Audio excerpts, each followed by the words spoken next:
നമസ്കാരം. കോടതി കയറണം എന്ന് ആരും തന്നെ ആഗ്രഹിക്കാറില്ല. ഒരാൾക്ക് തൻ്റെ മുന്നിലുള്ള എല്ലാ വാതിലുകളും കൊട്ടിയടയ്ക്കപ്പെടുമ്പോൾ മാത്രമാണ് അയാൾ കോടതിയെ സമീപിക്കുന്നത്. മറ്റൊരു സിറ്റുവേഷൻ, ആരെയെങ്കിലും പോലീസ് ക്രിമിനൽ കേസിൽ പെടുത്തി കോടതിയിൽ ഹാജരാക്കുമ്പോഴും അയാൾക്ക് കോടതിയെ സമീപിക്കേണ്ടി വരും. അത്തരം അവസരങ്ങളിൽ ജഡ്ജി എന്ന് പറയുന്നത് ഈശ്വരൻ്റെ അല്ലെങ്കിൽ നിയമദേവതയുടെ പ്രതിരൂപമായി മാറുകയാണ് ചെയ്യുന്നത്. ഒരാളെ വേണമെങ്കിൽ തൂക്കിക്കൊല്ലാൻ വരെ വിധിക്കാൻ സാധിക്കും.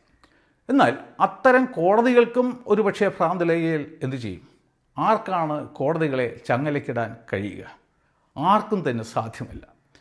ശിക്ഷ വിധിക്കപ്പെട്ട ഒരു വ്യക്തിക്ക് ആ ശിക്ഷ അനുഭവിച്ചുകൊണ്ട് അപ്പീൽ കോടതിയെ സമീപിക്കാൻ കഴിയും എന്നല്ലാതെ ഒന്നും തന്നെ ചെയ്യാൻ സാധ്യമല്ല. അപ്പീൽ കോടതി ഒരുപക്ഷെ അയാൾക്ക് ജാമ്യം അനുവദിച്ചേക്കാം, ചിലപ്പോൾ നിരാകരിച്ചേക്കാം. അതിനുള്ള ഒരു തെളിവാണ് പാലത്തായി കേസ്. ആരെന്ത് കുറ്റം ചെയ്താലും അത് തെറ്റായ ഒരു വിധി പ്രഖ്യാപിക്കുന്നതിലൂടെ ബഹുമാനപ്പെട്ട ഒരു കോടതിയാണെങ്കിൽ പോലും ആ കുറ്റകൃത്യം തെളിയിക്കാനുള്ള ഈശ്വരൻ്റെ കയ്യൊപ്പുകൾ ഈ വിധിന്യായത്തിൽ എവിടെയെങ്കിലുമൊക്കെ കാണും. അത്തരത്തിൽ പാലത്തായി കേസിലെ വിധിയിൽ ഒളിഞ്ഞുകിടക്കുന്ന ഈശ്വരൻ്റെ കയ്യൊപ്പുകളെക്കുറിച്ചിട്ടാണ് ഞാൻ ഈ ജനകീയ വിചാരണയുടെ 3ാം ഭാഗത്ത് ചർച്ച ചെയ്യാൻ ആഗ്രഹിക്കുന്നത്. ഞാനിവിടെ വിമർശിക്കാൻ ഉദ്ദേശിക്കുന്നത് ബഹുമാനപ്പെട്ട ജഡ്ജിയെയോ ബഹുമാനപ്പെട്ട കോടതിയെയോ അല്ല, മറിച്ച് പാലത്തായി കേസിൽ 15/11/2025 ബഹുമാനപ്പെട്ട തലശ്ശേരി ഫാസ്റ്റ് ട്രാക്ക് പോക്സോ കോടതി പുറപ്പെടുവിച്ച വിധിന്യായത്തെ മാത്രമാണ് ഞാൻ വിമർശിക്കാൻ ഉദ്ദേശിക്കുന്നത് എന്ന് ഞാൻ ഇവിടെ അടിവരയിട്ട് പറയുന്നു. കോടതി നീതി നടപ്പിലാക്കിയാൽ മാത്രം പോരാ, നീതിയാണ് നടപ്പിലാക്കപ്പെട്ടത് എന്ന് ഞാൻ ഉൾപ്പെടെയുള്ള പൊതുജനത്തിന് ബോധ്യം വരികയും വേണം. ഈ പാലത്തായി കേസിലെ വിധിന്യായം കാര്യമായി പഠിച്ചതിൻ്റെ വെളിച്ചത്തിൽ എനിക്ക് വസ്തുനിഷ്ഠമായി പറയാൻ കഴിയും, ആ വിധിന്യായത്തിൽ ബാഹ്യ ഇടപെടലുകൾ നടന്നിട്ടുണ്ട്. എന്താണ് കാരണമെന്നല്ലേ നമുക്ക് നോക്കാം. പോക്സോ പോലെയുള്ള അതീവ ഗുരുതരമായ കുറ്റകൃത്യങ്ങളിൽ ട്രയൽ നടത്തുന്നതും വിചാരണ നടത്തുന്നതും വിധി പറയുന്നതും ഒക്കെ അതീവ പ്രാവീണ്യവും അനുഭവസമ്പത്തും ഒക്കെ ഉള്ള ജഡ്ജിമാരാണ്. അവർക്കൊരു തെറ്റ് പറ്റിക്കഴിഞ്ഞാൽ അതൊരു പക്ഷേ അവസാനിപ്പിക്കുന്നത് ഒരു ജീവനെയോ ഒരു ജീവിതത്തെയോ ആയിരിക്കാം. അത്തരത്തിലുള്ള ഒരു തെറ്റാണ് ഈ വിധിന്യായത്തിൽ കാണുന്നത്. പാലത്തായി കേസിൻ്റെ വിചാരണ ആരംഭിക്കുന്നത് 2023 ഡിസംബർ മാസം 29-ാം തീയതിയായിരുന്നു. അത് അവസാനിച്ചതാകട്ടെ ഈ വർഷം നവംബർ മാസം 7-ാം തീയതി. ഈ കേസിൽ ആദ്യം വാദം കേട്ട ജഡ്ജി ആകെ 43 സാക്ഷികൾ ഉള്ളതിൽ 13 പേരുടെ മൊഴി രേഖപ്പെടുത്തി. അദ്ദേഹം സ്ഥലം മാറിപ്പോയതിനു ശേഷം വന്ന പുതിയ ജഡ്ജി ബാക്കിയുള്ള എല്ലാ സാക്ഷികളെയും വിസ്തരിച്ച് വാദങ്ങളും ഒക്കെ കേട്ട് ഏകദേശം ഈ വിചാരണ കംപ്ലീറ്റ് ചെയ്യാറായി വിധി പറയാറായപ്പോഴാണ് അദ്ദേഹത്തെ ദുരൂഹമായ സാഹചര്യങ്ങളിൽ സ്ഥലം മാറ്റപ്പെട്ടത്. അതുകൂടാതെ തന്നെ ആ ജഡ്ജിയുടെ അവസാന നാളുകളിൽ ഈ പ്രോസിക്യൂഷൻ നൽകേണ്ട ആർഗ്യുമെൻ്റ് നോട്ട് നൽകാതെ വൈകിപ്പിച്ച് ഈ കേസിനെ നീട്ടിക്കൊണ്ടുപോവുകയായിരുന്നു.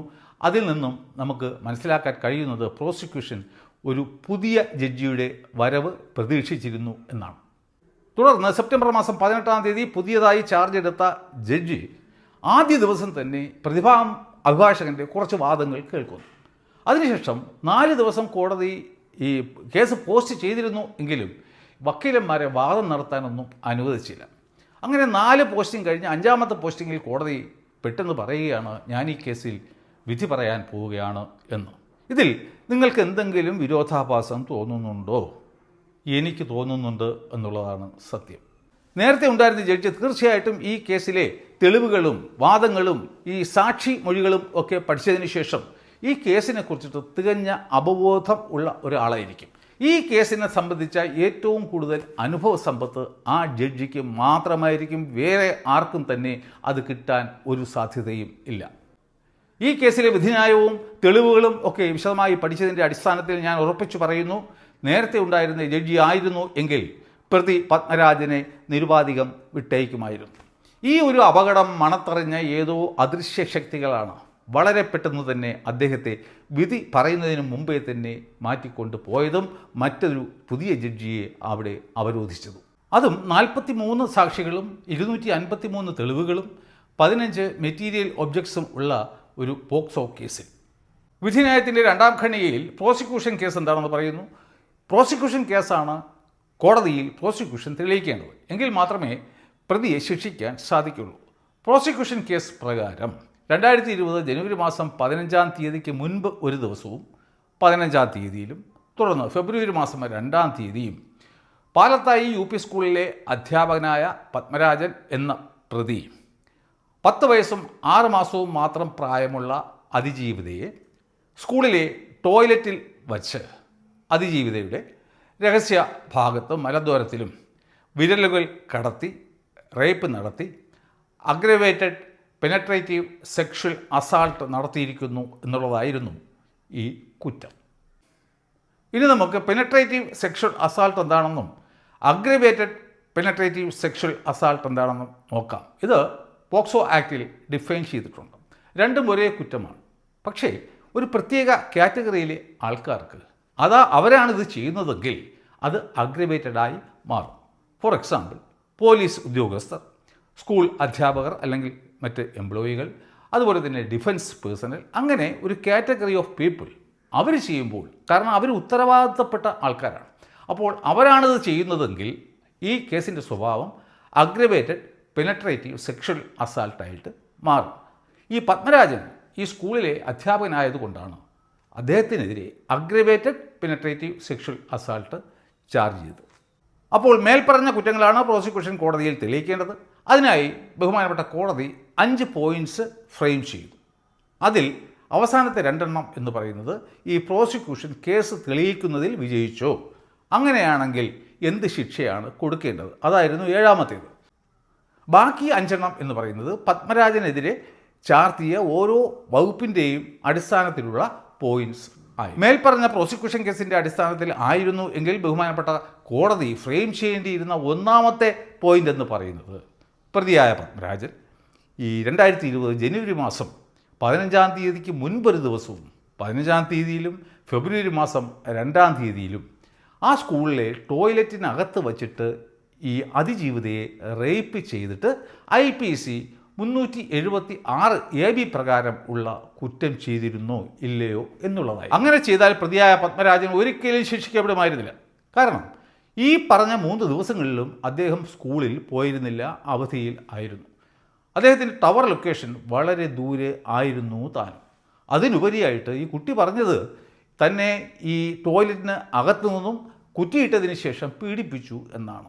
എന്നാൽ ലോക്കൽ പോലീസും ക്രൈംബ്രാഞ്ചും പരിശോധിച്ചപ്പോൾ അവർക്ക് മനസ്സിലായി ഈ ടോയ്ലറ്റിന് കുറ്റിയും കൊളുത്തും ഇല്ലായിരുന്നു. അതിനുശേഷം ഫോറൻസിക്കാർ വന്നിട്ട് പരിശോധന നടത്തി. ഇത് എന്നാണ് ഈ കുറ്റിയും കൊളുത്തും നഷ്ടമായത്? അവർ പറഞ്ഞു, എന്നാണ് നഷ്ടമായതെന്ന് നമുക്ക് കണ്ടെത്താൻ സാധ്യമല്ല. കാരണം ഇത് മാസങ്ങൾക്കോ വർഷങ്ങൾക്കോ മുൻപേ അവിടെ കുറ്റിയും കൊളുത്തും ഇല്ലാതിരുന്നു. കൂടാതെ ആ ടോയ്ലറ്റിൽ ഈ പെൺകുട്ടിയെ കൊണ്ടുപോയതിന് ശേഷം ആണ് പോലീസ് സീൻ മഹസർ തയ്യാറാക്കിയത്. അങ്ങനെ ഒരു പോയിന്റ് റേസ് ചെയ്തിരുന്നുവെങ്കിൽ കേസ് അവിടെ തന്നെ അവസാനിക്കുമായിരുന്നു. കാരണം ഈ പ്രോസിക്യൂഷൻ എന്നല്ല, സാക്ഷാൽ ദൈവം തമ്പുരാൻ വന്നാൽ പോലും ഈ പത്മരാജനെതിരെ ഉള്ള കുറ്റം തെളിയിക്കാൻ കഴിയുമായിരുന്നില്ല. അവിടെയാണ് നമ്മുടെ ബഹുമാനപ്പെട്ട കോടതി അതിവിദഗ്ധമായിട്ട് പത്മരാജന് എതിരെ രംഗത്ത് വരുന്നത്.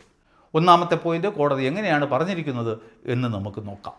കോടതി ഫ്രെയിം ചെയ്ത point, whether the accused on a day prior to 15/1/2020 and thereafter 2 times committed rape on PW1 victim aged 10 years and 6 months from the bathroom used by the teachers. ഓർമ്മിക്കണം, കുട്ടി ആദ്യം പറഞ്ഞത് വിദ്യാർത്ഥിനികളുടെ ടോയ്ലറ്റ് ആയിരുന്നു. എന്നാൽ കോടതി പറയുന്നു used by the teachers at UP school Palathayi, thereby committed the offence punishable under section 376 AB of Indian Penal Code as alleged. പീഡനം നടന്ന സ്ഥലവും ദിവസങ്ങളും അതിജീവിത ആദ്യം പറഞ്ഞതിൽ നിന്നും മാറ്റി കോടതി സ്വന്തം ഇഷ്ടത്തിന് പുതിയൊരു സ്ഥലവും ദിവസങ്ങളും കണ്ടുപിടിക്കുന്നു.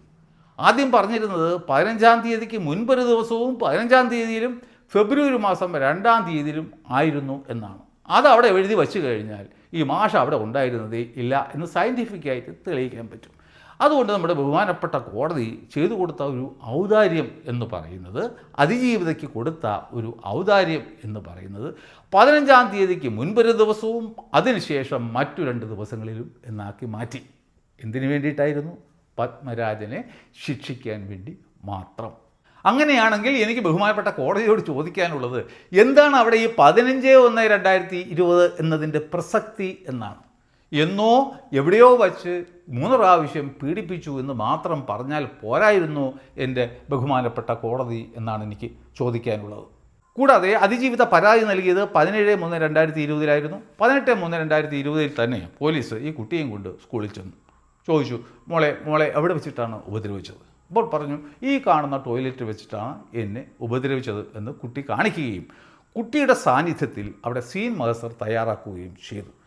കൂടാതെ അന്ന് തന്നെ ഈ കുട്ടിയെ മജിസ്ട്രേറ്റിൻ്റെ മുന്നിൽ കൊണ്ടുപോവുകയും 164 സ്റ്റേറ്റ്മെൻറ്റ് കുട്ടി കൊടുക്കുകയും ചെയ്തു.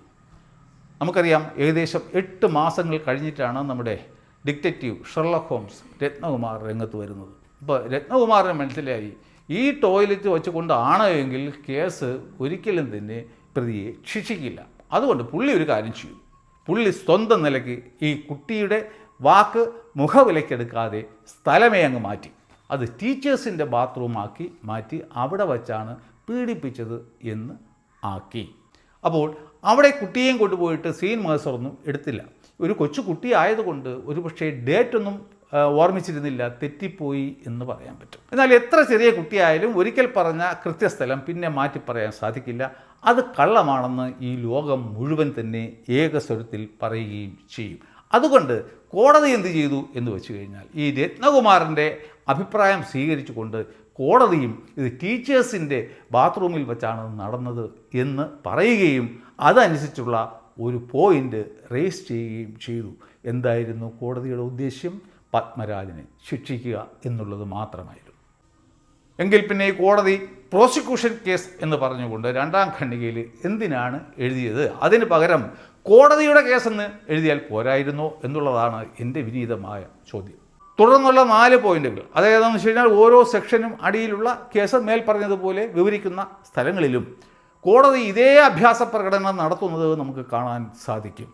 എന്തൊരു വിരോധാഭാസമാണ്! പ്രോസിക്യൂഷൻ കേസിന് വിരുദ്ധമായി മറ്റെന്തെങ്കിലും കാരണങ്ങൾ ചൂണ്ടിക്കാണിച്ചുകൊണ്ട് ഏതെങ്കിലും കോടതിക്ക് ഒരു പ്രതിയെ അദ്ദേഹത്തിൻ്റെ സ്വാഭാവിക മരണം വരെ തടവ് ശിക്ഷയ്ക്ക് വിധിക്കാൻ ഇന്ത്യൻ പീനൽ കോഡിൽ വകുപ്പുണ്ടോ? ഇല്ല എന്നുള്ളതാണ് ഉത്തരം. പ്രോസിക്യൂഷൻ്റെ ഡ്യൂട്ടിയാണ് അവരുടെ കേസ് തെളിയിക്കുക എന്നുള്ളത്.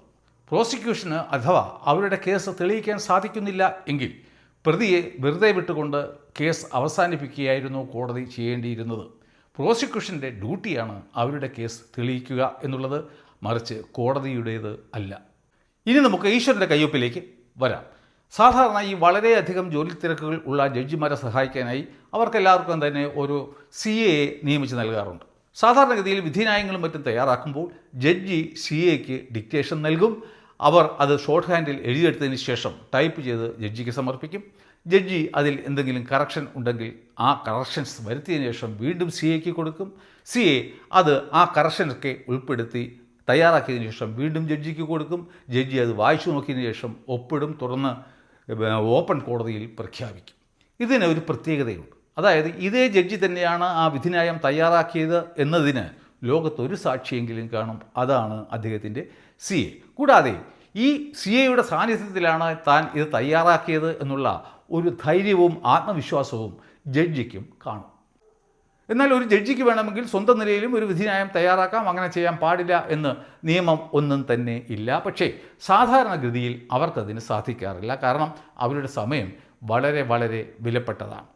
കേസിൻ്റെ വാദം കേൾക്കുക, സാക്ഷി മൊഴികൾ എഴുതിയെടുക്കുക, കേസ് പഠിക്കുക, പിന്നെ ഈ CAക്ക് ഡിക്റ്റേഷൻ നൽകുക എന്നുള്ളതൊക്കെയാണ് അവരുടെ ജോലികൾ. അതുകൊണ്ട് അവർക്ക് സമയം തയ്യാറേ ഇല്ല. അപ്പോൾ അങ്ങനെയുള്ള ഒരു അവസ്ഥയിൽ ഒരു ജഡ്ജി 150 പേജ് ഉള്ള ഒരു വിധിന്യായം ഇരുന്ന് ടൈപ്പ് ചെയ്യുന്ന ഒരു അവസ്ഥ നിങ്ങളൊന്ന് ആലോചിച്ച് നോക്കുക. എന്നാൽ വളരെയധികം വർഷത്തെ സർവീസുള്ള ജീവിതത്തിൽ 100 കണക്കിന് വിധിന്യായങ്ങൾ പുറപ്പെടുവിച്ചിട്ടുള്ള ഒരു ജഡ്ജിക്ക് ഈ കേസിൽ മാത്രം ഒരു പിഴവ് സംഭവിച്ചു. പ്രഥമദൃഷ്ട്യാ അത് നിസ്സാരമാണെന്ന് തോന്നിയാൽ പോലും അതിന് വളരെ വലിയ ഒരു പ്രസക്തിയുണ്ട്. ഇനി അഥവാ ഒരു ജഡ്ജി സ്വന്തം നിലയിൽ ഒരു വിധിന്യായം തയ്യാറാക്കിയാൽ പോലും, ടൈപ്പ് ചെയ്താൽ പോലും അത് ന്യായയുക്തമാണെന്ന് പൊതുജനങ്ങൾക്ക് ബോധ്യപ്പെട്ട് കഴിഞ്ഞാൽ കുഴപ്പമില്ല. അതുതന്നെയാണല്ലോ ഓരോ കോടതിയുടെയും ലക്ഷ്യങ്ങളും. എന്നാൽ നേരെ മറിച്ചായാലോ? ഈ പാലത്തായി കേസിലെ വിധിയെക്കുറിച്ചിട്ട് നാടിൻ്റെ നാനാഭാഗത്തു നിന്നും പരാതികളും വിമർശനങ്ങളുമാണ് ഉയർന്നു വരുന്നത്. നേരത്തെ ഉണ്ടായിരുന്ന ക്രൈംബ്രാഞ്ച് അന്വേഷണ സംഘത്തെ ഹൈക്കോടതി ഉത്തരവിനെ തുടർന്ന് മാറ്റി പുതിയ അന്വേഷണ സംഘത്തെ നിയമിച്ചത് മന്ത്രി ശൈലജ ടീച്ചറുടെ അധ്യക്ഷതയിൽ ഗസ്റ്റ് ഹൗസിൽ നടന്ന ഒരു മീറ്റിങ്ങിനെ തുടർന്നായിരുന്നു എന്നാണ് പറയപ്പെടുന്നത്. അങ്ങനെയാണ് ഈ രത്നകുമാർ ഉൾപ്പെടെയുള്ള കമ്മികൾ ആ അന്വേഷണ സംഘത്തിൽ കടന്നുകൂടിയത്. കൂടാതെ നമ്മുടെ പഴയ MP ആയിരുന്ന P സതീദേവിക്കും ഈ കേസുമായി ദുരൂഹമായ എന്തൊക്കെയോ ബന്ധങ്ങൾ ഉണ്ടെന്നും പറയപ്പെടുന്നു. സാധാരണഗതിയിൽ ഒരു വിധിന്യായം എഴുതി അവസാനിപ്പിക്കുന്നത് താഴെ പറയുന്നത് പോലെ ആയിരിക്കും: dictated to the confidential assistant, transcribed by her, corrected by me and pronounced in open court on this so and so day of so and so month and so and so year എന്ന് ആയിരിക്കും. അതായത് അവിടെ വരുന്ന preposition എന്ന് പറയുന്നത് in ആയിരിക്കും, on ആയിരിക്കത്തില്ല. വിധിന്യായങ്ങളിലും ഓർഡേഴ്സിലും മറ്റും ഉപയോഗിക്കുന്ന എസ്റ്റാബ്ലിഷ്ഡ് ലീഗൽ ഫ്രേസ് എന്ന് പറയുന്നത് ഇൻ ഓപ്പൺ കോർട്ട് എന്നാണ്, അല്ലാതെ ഓൺ ഓപ്പൺ കോർട്ട് എന്ന് അല്ല. പ്രിപ്പോസിഷൻ ഇൻ ആയിരിക്കും, ഓൺ ഒരിക്കലും ആയിരിക്കില്ല.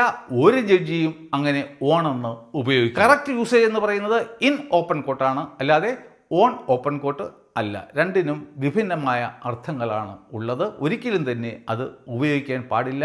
ഒരു ജഡ്ജിയും അങ്ങനെ ഉപയോഗിക്കുകയും ഇല്ല. പരിചയസമ്പന്നനായ ഏത് ജഡ്ജിയും ഇൻ ഓപ്പൺ കോർട്ടെന്ന് ഉപയോഗിക്കൂ. ഒരിക്കലും തന്നെ ഓൺ ഓപ്പൺ കോർട്ടെന്ന് എഴുതില്ല എന്നുള്ളതാണ് സത്യം. നമ്മുടെ തലശ്ശേരി ഫാസ്റ്റ് ട്രാക്ക് കോടതിയിലെ ബഹുമാന്യയായ ജഡ്ജിയും നേരത്തെ ഇത്തരം വിധികൾ എഴുതിയ സമയത്തൊക്കെ തന്നെ ഇൻ ഓപ്പൺ കോർട്ടെന്ന് മാത്രമേ ഉപയോഗിച്ചിട്ടുള്ളൂ. ഒരിക്കലും അവർ ഓൺ ഓപ്പൺ കോർട്ടെന്ന് ഉപയോഗിച്ചിട്ടില്ല. അതിന് ഒരു എക്സാമ്പിളും നമുക്ക് കാണാം. നിങ്ങളിവിടെ കാണുന്നത് എടക്കാട് പോലീസ് സ്റ്റേഷൻ ചാർജ് ചെയ്ത ക്രൈം നമ്പർ 519/2024, അതായത് സെഷൻസ് കേസ് നമ്പർ 675/2024 ഒക്ടോബർ മാസം 14-ാം തീയതി ബഹുമാനിയായ ഇതേ ജഡ്ജി തന്നെ പുറപ്പെടുവിച്ച ഒരു വിധിയാണ്. എന്നാൽ പാലത്തായി കേസിൻ്റെ വിധിന്യായം അവസാനിക്കുന്നത് typed by me in my official laptop, corrected by me and pronounced on open court on this the 15th day of November 2025 എന്നാണ്. ഒരിക്കലും ഒരു ജഡ്ജിക്കും സംഭവിക്കാൻ പാടില്ലാത്ത, കൂടാതെ അവർ കറക്റ്റ് ചെയ്തു എന്നും പറയുന്നു, അത്തരത്തിൽ ഒരു മിസ്റ്റേക്ക്, നേരത്തെ സംഭവിക്കാത്ത ഒരു മിസ്റ്റേക്ക് ഈ വിധിന്യായത്തിൽ മാത്രം എങ്ങനെ സംഭവിച്ചു? ഈ വിധിന്യായം തയ്യാറാക്കിയത് ഒരുപക്ഷെ CA ആയിരുന്നു ഇത് ടൈപ്പ് ചെയ്തെങ്കിൽ പോലും ഇത്തരത്തിൽ ഒരു മിസ്റ്റേക്ക് വരാൻ സാധ്യതയില്ല. കാരണം അവർ ജീവിതത്തിൽ നിരന്തരം ഇത് ടൈപ്പ് ചെയ്തുകൊണ്ടിരിക്കുന്ന ഒരു വ്യക്തിയാണ്. കൂടാതെ ബഹുമാനിയായ ജഡ്ജി തന്നെ പറയുന്നു, ഞാനിത് കറക്റ്റ് ചെയ്തതും ആണ് എന്ന്. അപ്പോൾ ഒരു സെഷൻസ് കോടതി ജഡ്ജിയിൽ നിന്നും ഒരിക്കലും പ്രതീക്ഷിക്കാത്ത ഇത്തരത്തിലുള്ള ഒരു തെറ്റ് സംഭവിച്ചത് എങ്ങനെ എന്നുള്ളതാണ് ഏറ്റവും പരമപ്രധാനമായ ചോദ്യം. ഇത് തയ്യാറാക്കി പരിചയമില്ലാത്ത ആരെങ്കിലും ആയിരുന്നോ എന്ന് എന്നെപ്പോലെ ഉള്ളവർ സംശയിച്ചാൽ എന്താണ് ചെയ്യുക? ഒരുപക്ഷെ ഈ ഒഫീഷ്യൽ ലാപ്ടോപ്പ് ഒരു ശാസ്ത്രീയ പരിശോധനയ്ക്ക് വിധേയമാക്കുകയാണ് എങ്കിൽ ആ ലാപ്ടോപ്പിൽ ഒരുപക്ഷെ ഈ വിധിന്യായം ടൈപ്പ് ചെയ്തിരുന്നില്ല എന്ന് വരെ തെളിയിക്കപ്പെടാനുള്ള എല്ലാവിധ സാധ്യതകളും ഉണ്ട്. പത്മരാജനെ ശിക്ഷിച്ചതിൽ സന്തോഷിക്കുന്ന ഒരുപാട് വ്യക്തികളുണ്ട്. അവർ പറയുന്നത് ഈ കേസിലെ ശാസ്ത്രീയമായ തെളിവുകളുടെ അടിസ്ഥാനത്തിലാണ് സ്വാഭാവിക മരണം വരെ പത്മരാജനെ തുറുങ്കിൽ അടച്ചിരിക്കുന്നത് എന്ന്. എന്തൊക്കെയാണ് ശാസ്ത്രീയമായ തെളിവുകൾ? ഞാൻ ആ ശാസ്ത്രീയമായ തെളിവുകളെ ഒക്കെ തന്നെ പൊളിച്ചടുക്കിക്കൊണ്ട് അടുത്ത ഒരു വീഡിയോയുമായി വരുന്നതുവരെ നന്ദി, നമസ്കാരം. ഈ വീഡിയോ നിങ്ങൾക്ക് ഇഷ്ടപ്പെടുകയാണ് എങ്കിൽ തീർച്ചയായിട്ടും മറക്കാതെ സബ്സ്ക്രൈബ് ചെയ്യണം എന്ന് ഞാൻ അഭ്യർത്ഥിക്കുന്നു. അപ്പോൾ ശരി, വീണ്ടും അടുത്ത വീഡിയോയിൽ കാണുന്നതുവരെ നന്ദി, നമസ്കാരം.